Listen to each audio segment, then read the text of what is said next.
Right now, I want you to imagine a world where the line between a real photograph, a functional software screenshot, and just pure imagination is completely erased. Yeah, totally erased. I mean, it forces you to completely reevaluate the visual evidence that you rely on every single day. Exactly. Because for your entire digital life, a screenshot has essentially functioned as a digital receipt. Right. It anchored your reality. Right. It was proof. If you had a screenshot, it happened. And that anchor is officially detached.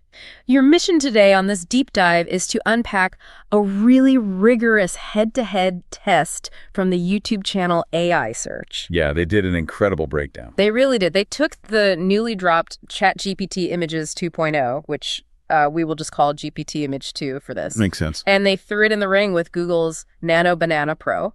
And they didn't just ask for, like, a pretty picture of a sunset. No, the source material here is not about making pretty pictures at all. Right. They pushed these models to their absolute breaking points.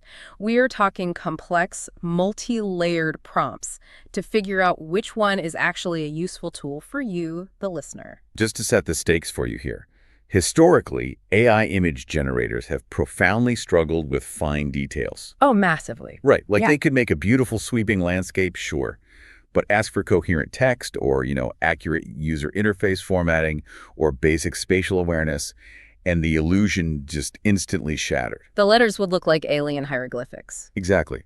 But this source provides the perfect sandbox to see if the technology has finally crossed the threshold from a fun novelty to a real professional tool. It's like you are upgrading from a toddler who can draw a pretty great dog to a master forger who can perfectly recreate the Mona Lisa. Yeah, complete with the museum's barcode security tags on the back. Right. Okay, let's unpack this.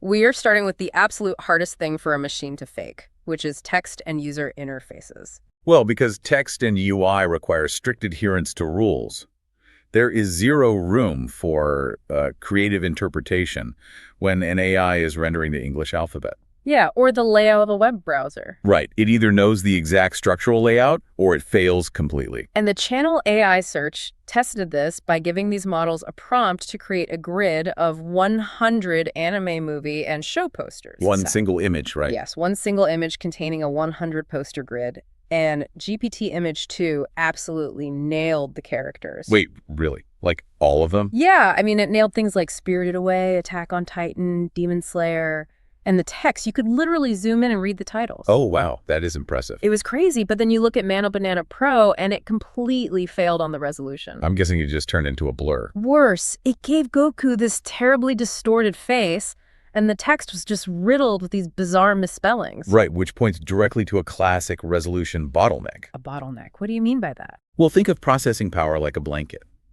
When Nano Banana tries to stretch that processing blanket over 100 tiny distinct items in a single grid, the blanket tears. It fundamentally lacks the architectural ability to distribute its high-fidelity focus across that many microregions at once. It loses the plot, which is why the text turns into a garbled mess. That makes a lot of sense. But the test did not stop at movie posters. They pushed it into your actual daily reality. Okay, what did they do next? The prompt asked for a screenshot of a messy Windows 11 desktop with overlapping windows. Oh man, a nightmare prompt for older models. A total nightmare. We are talking about Chrome running Slack, another Chrome window running Gmail, an Excel spreadsheet, and a PowerPoint presentation about a top-secret OpenAI project. And how did GPT handle that? GPT Image 2 actually accurately generated those overlapping windows. The text inside the tiny emails in the spreadsheet look legitimate. That's wild. Yeah, and Nano Banana. It just output complete gibberish text and totally wrong interfaces. It didn't even include the Excel icon on the taskbar. Wow. What's fascinating here is that this matters so much more than just making a fake desktop. How so? Because the ability to render coherent text in UI means the AI fundamentally understands layout, hierarchy, and context. Yeah. It is not just, matching pixel patterns. Right, it's not just pasting things together. Exactly. It actually comprehends the structural logic of a user interface. It knows that a taskbar anchors the bottom and that active windows drop shadows over inactive ones. Taking that structural logic a step further, it gets even crazier when you look at social media. Oh, social media UI is incredibly specific. It is. And the source asked for a TikTok live stream interface featuring a host. GPT Image 2 got the mobile icons at the top perfect. The battery and Wi-Fi icons. Yeah, perfectly placed. Yeah. And the live stream interface icons and even the scrolling comments at the bottom. And Nano Banana. Looked totally fake. It oddly placed the mobile icons at the bottom of the screen. Well, that's a dead giveaway. Totally. But here is the clout-chasing prompt that really got me. The creator of the video took a screenshot of one of their own social media posts that didn't do very well. Okay, and what did they ask the AI to do? They told GPT Image 2, make this post have over 1 million views, likes, and comments, and add some realistic comments below it. So testing its ability to counterfeit analytics. Flawlessly. It generated realistic, fake comments from the CEO of Perplexity and Mr. Beast. It perfectly mimicked the UI to show over 1 million likes. Wow.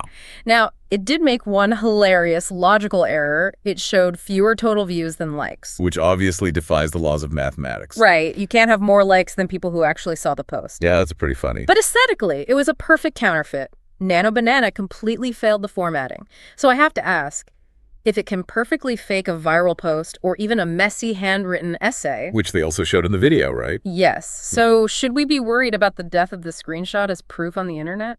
Honestly, yes. The barrier to creating fraudulent receipts, whether that means fake text messages, fake bank statements, or fake analytics, has essentially dropped to zero. That is terrifying. You're moving into an era where a screenshot carries no more evidentiary weight than a rumor. You simply have to assume everything on your screen is editable. So if it masters fake interfaces, the logical next question for your workflow is, can it handle real messy data? Right, pivoting from deep-face screenshots to actual productivity. Exactly. Because since the model understands layout and text so well, we are moving from faking UIs to how this translates into actual workflow productivity for you. Because if the model understands the structural logic required to fake an Excel spreadsheet, it inherently possesses the logic required to visualize actual data sets. And the source tested exactly that. They uploaded a highly complex table of raw data comparing various AI models. What kind of data was in the table? It included intelligence scores, latency metrics, and pricing per million tokens. Really dense stuff. Yeah. GPT Image 2 turned that raw data into a flawless, beautifully designed bar graph. It even organically grouped the models by their parent company without being explicitly told to do so. That shows incredible contextual understanding. It really does. But Nano Banana missed models completely, like Quen and Muse Spark. Oh, it just dropped them entirely. Dropped them, misspelled others, and added bizarre, inexplicable bars to the graph. See, fabricating data points on a chart is a massive failure for any tool you intend to use professionally. Yeah, you can't hand that to a boss. Exactly. You cannot hand a client a pitch deck where the analytics engine just, hallucinated an extra metric. Total failure for Nano Banana. Yeah. But GPT Image 2 excelled in full-scale design, too. Oh, like branding. Yeah. They gave it a prompt to build a professional brand visual identity for an eco-friendly matcha brand called Mist. Oh, I love seeing these brand tests. It was amazing. GPT Image 2 generated a geometric logo, a color palette with actual hex codes, typography guidelines, and mock-ups for a mobile app. All from a single prompt. All from one prompt. It even did business cards and shopping bags. And how did Nano Banana do? It did okay, but it looked incredibly cartoony. Well, the ability to generate accurate hex codes alongside the visual palette shows a deep multimodal connection. Bridging text and visuals. Yes, it is bridging text-based color theory with the actual visual output. That gives you a premium corporate polish instead of a cartoon. Here's where it gets really interesting. The source video also highlighted a sponsor tool called Higgsfield Marketing Studio. Oh, right, for marketing and ads. Yeah. It uses something called a Seed Dance 2.0 engine to maintain consistent AI brand ambassadors across different videos. Oh, locking down the character's face. Exactly. It locks down a digital character's features so they stay perfectly consistent whether you are generating a UGC-style TikTok or a cinematic TV spot. That is huge for marketing workflows. And you couple that consistency tech with what GPT Image 2 was doing in the video, like generating a complete scene-by-scene storyboard for a commercial about noise-canceling earbuds. That's really comprehensive. It's like you have a tiny, lightning-fast graphic design agency living inside your laptop. I mean, do you even need Excel or Canva anymore? Well, you are witnessing a complete transition in how deliverables are created. AI is no longer just for generating isolated assets. Right, like just a stock photo. Exactly. You aren't just asking for a picture of a coffee cup so you can manually paste it into your Canva template. The AI is now generating the entire deliverable. The pitch deck, the graph, the UI mockup. Yes, the storyboard. It understands the final product, not just the ingredients. The infographic test really hammered that home. The source asked for a 7-day Korean and Chinese aesthetic fashion infographic. Oh, those are highly visual and structured. Yeah, and GPT gave a flawless daily breakdown. Monday office chic, Friday sporty active with coordinated outfits and color palettes. Wow. Then they pushed the technical boundaries and asked for an exploded diagram of an iPhone 17. An exploded diagram. That requires so much spatial accuracy. Right. GPT Image 2 accurately labeled the internal components like the A18 chip and the logic board. And Nano Banana. Nano Banana added 5 rear cameras and put the lightning port in backwards. Oh my goodness. That highlights a crucial difference in how these two models interpret hardware logic. How so? Well, GPT respects the engineering constraints it learned from its training data, whereas Nano Banana just haphazardly pastes components together without any regard for how a phone actually functions. But wait. If GPT Image 2 is this perfect graphic designer that respects engineering constraints, does that mean it actually understands the things it is drawing? That is the big question. Is it infallible? Because the stress tests in this video exposed something fascinating when you push past the aesthetics. Yeah, the moment you ask a generative image model to rely on factual knowledge rather than aesthetic patterns, the illusion totally shatters. They gave the models a middle school biology homework assignment. The animal cell one. Yes. The prompt asked them to label the organelles of an animal cell using messy student handwriting. Both models failed miserably. They both failed. GPT Image 2 got the mitochondria and the cell membrane, but completely missed the nucleus and the rough ER. Oh, missing the nucleus is a pretty big deal. Yeah, and Nano Banana literally labeled the mitochondria as the cell membrane. Absolute fail. Ouch. And it wasn't just biology. They tested geography by asking for a topography map of the Earth. Nano Banana misspelled the Himalayas. And GPT. GPT Image 2, the supposed genius that just built a flawless brand identity, completely forgot to label North America. Just left it off. Just skipped it. And when asked to list the most populous cities, it confidently but incorrectly listed Tokyo as number 1. Ignoring that Jakarta has overtaken it. Completely ignoring. It delivers incorrect information with absolute polished confidence. It gets even weirder when you look at how it handles logic. They ask for a 3x3 grid of frogs endemic to Borneo, meaning frogs that are only found there. Right, a very specific data set. GPT generated totally random fake frogs. Nano Banana actually generated a real frog, Wallace's flying frog, but it is not exclusive to Borneo. So it still failed the parameter of the prompt. Exactly. Then they ran spatial logic tests. A chessboard showing a checkmate in 2 moves, both failed. Chess is notoriously hard for image models. A Where's Waldo test. GPT just made squiggly lines instead of people. And Nano Banana generated way too many Waldos. Failing the Waldo test reveals that the model does not understand the fundamental rule of the game, which is that there is only one Waldo. Nano Banana did have one lone victory in the spatial reasoning department, though. Or was it? They gave it a floor plan of a bedroom and asked for a realistic photo of the room taken from the perspective of the main door. That is a tough translation from 2D to 3D. Yeah, but Nano Banana successfully generated the room from that exact angle. GPT Image 2 completely failed the spatial reasoning and generated the image facing the bed instead. Interesting. So Nano Banana took that point. It did. But then GPT bounced back on a famously tricky prompt. 11:15 on the clock and a wine glass filled to the top. That one always trips him up. Nano failed. GPT nailed the exact time on the clock face and gave a perfectly full glass. Impressive. So it's wild to me. It's wild that this thing can design a flawless iPhone schematic, but it thinks Tokyo is still the biggest city and cannot label a basic cell nucleus. This raises an important question. You really have to remember that these models are aesthetic engines, not factual databases. Okay, aesthetic engines. Right. They deeply understand what a world map looks like. They know the shapes, the colors, and generally where text blocks should be placed to make it look authentic. Sure. But they do not actually know geography. They do not know biology. They know the visual syntax of a biology textbook. Ah, the syntax. So it knows it needs an arrow pointing to a blob, but it doesn't know what the blob is. Exactly.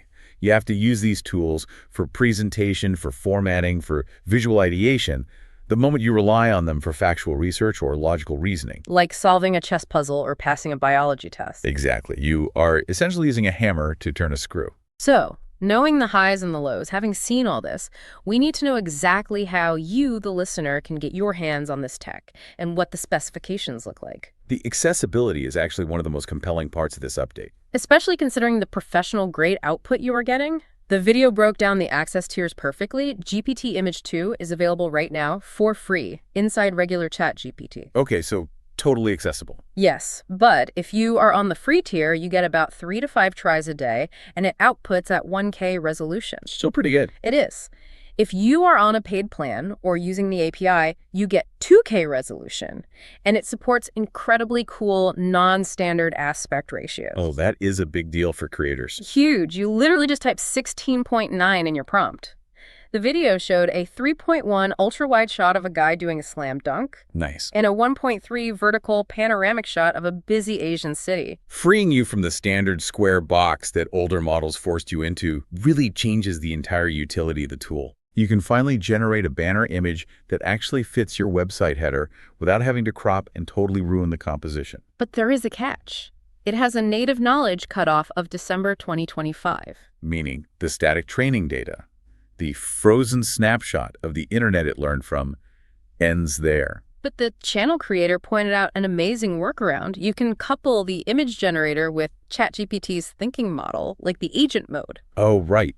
Which completely changes the architecture of how a prompt is processed. How does that work behind the scenes? Instead of just taking your text and blindly drawing it, the large language model pauses. It writes a search query, reads the live web results, extracts the current facts, and then feeds that real-time information directly into the image prompt. Bypassing the cutoff date entirely. Exactly. And you can use this agent workflow to create multiple images at once, like a full sequence of manga pages, or translating a single poster into 5 different languages simultaneously. And because the model has significantly improved its non-Latin text generation, that multi-language workflow is incredibly viable. It really is. And if you look at the independent metrics, the data supports everything the source video demonstrated. You mean the leaderboard? Right. The video referenced the Blind Test Arena leaderboard. This is where users vote on the best outputs without knowing which model made them. The ultimate blind taste test for AI. Exactly. And according to the data provided in the source, users preferred GPT Image 2 by a margin of almost 300 points across the board. That is a massive lead. Statistically speaking, it completely left the Nano Banana models in the dust in 3D, anime, photorealism, and typography. Wow. So what does this all mean? How do you practically integrate this into your routine starting tomorrow? Well, the real superpower here isn't just the image model operating in isolation. Right. It is the coupling of that aesthetic engine with the autonomous agent you just mentioned. The web searching agent. Yes. When you allow the AI to fetch real-time data, parse it, and then instantly render it into a visually perfect chart, an infographic, or a brand mockup, you have essentially hired a fully autonomous creative assistant. It really collapses the time between having a raw idea and having a polished visual asset ready to share with your team. Exactly.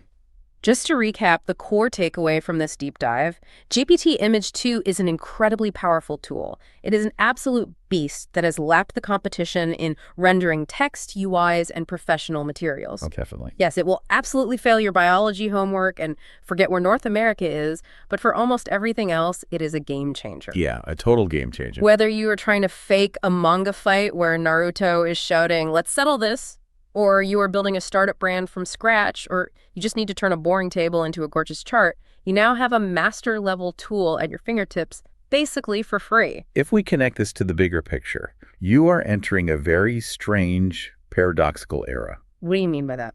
You have access to machines that can perfectly counterfeit the visual evidence of your digital life. No. From a messy desk with Slack open to a highly produced TikTok stream, the aesthetic wrapper is flawless. Flawless. Yet underneath that wrapper, the system still does not know where a cell nucleus is. Right. It forces you to ask a vital question. As you inevitably rely more on AI to visualize your world, how do you actively protect your own critical thinking when the aesthetic presentation of information becomes entirely indistinguishable from reality? Wow. It really makes you look at every single image on your screen a little differently, doesn't it? The line between the real and the generated is completely erased. Thank you for joining us on this deep dive. Keep questioning what you see, and we will catch you on the next one.